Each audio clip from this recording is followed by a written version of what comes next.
বিসমিল্লাহির রহমানির রহিম। আসসালামু আলাইকুম। জনতার রান্নাঘর থেকে সবাইকে জানাচ্ছি শুভেচ্ছা। আশা করি সবাই ভালো আছেন। আজকে যে রেসিপিটি করব সেটা হচ্ছে ব্রেড বার্গার। এখানে আমি আলু নিয়ে নিয়েছি প্রায় 200 গ্রাম হবে। এটা গ্রেট করে নিয়েছি। আর এটার মধ্যে আমি দিয়ে দিব 2 চামচ গাজর।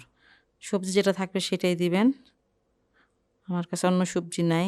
আর এখানে হচ্ছে 1 টেবিল চামচ বাঁধাকপি, একটা পেঁয়াজ, আর এই যেখানে একটু 2টা কাঁচামরিচ। ঝালটা নিজের মতন করে দিবেন। আর এখানে আমি দিয়ে দিচ্ছি, এটা হচ্ছে চাট মশলা। চাট মশলা আধা চামচের মতন দিলাম। লবণটাও আধা চামচের মতনই, একটু বেশি লাগবে। গোলমরিচের গুঁড়াটা দিয়ে দিলাম 1/4 চামচ। এখানে শাহি গরম মশলাটা সেটা আধা চামচ নিয়ে নিচ্ছি।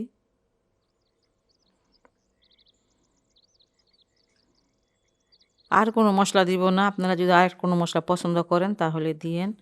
আর এগুলো আমি একটু ভালো করে মেখে নিব।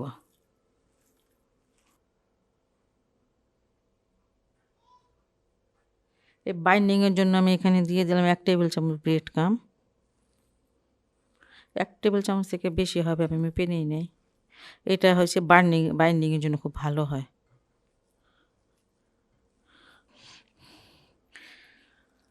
আলু আর এই সবজিগুলো খুব চটকিয়ে মেখে নিতে হবে। এখানে আমি প্রায় 1/4 কাপ দিয়েছি ব্রেড ক্রাম।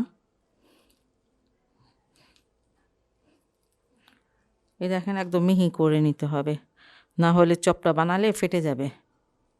এটা আমি খুব ভালো করে মুছে নিয়েছি। আপনি যে কটা বার্গার বানাবেন সে কটা আলুর চপ বানিয়ে নেবেন।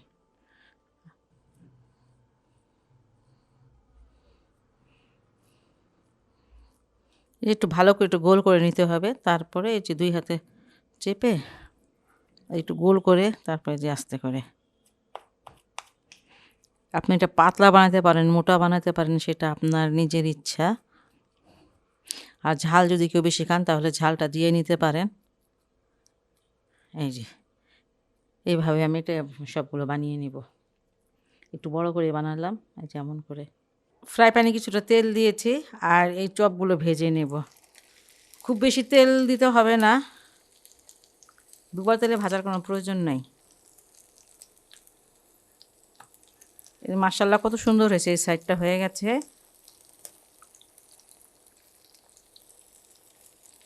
অন্যান্য বার্গার তো খেয়েছেন, পটেটো বার্গারটা খেয়ে দেখবেন যেটা অনেক ভালো লাগে। আর ঘরে যা থাকে সেটাই দিয়ে করা যায়, কোনো ঝামেলা নেই। এখন আমি এটা নামিয়ে নিব। দেখেন 2 দিকে কালার এসে পড়ছে।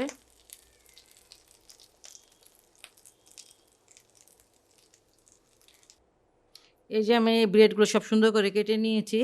এটা আর দেখালাম না। এটা কোনো ধারালো কোনো বাটি বা কোনো গ্লাসের মুখা বা বাটির মুখা এগুলো হইলে পরে এটা এইভাবে একটু কাটা যায়। যে আমি কেটে নিয়েছি। আর এটা এখন এই তেলটার মধ্যে একটু ভেজে নেব।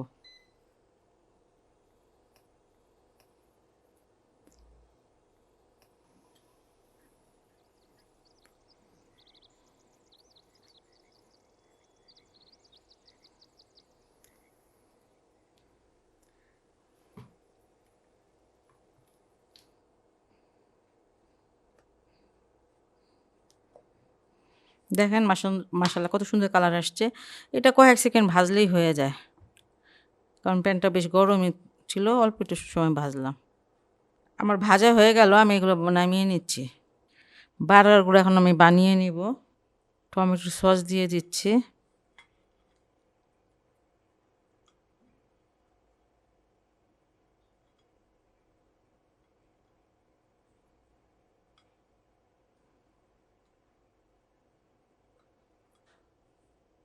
যে আলুর চপটা দিয়ে দিচ্ছি।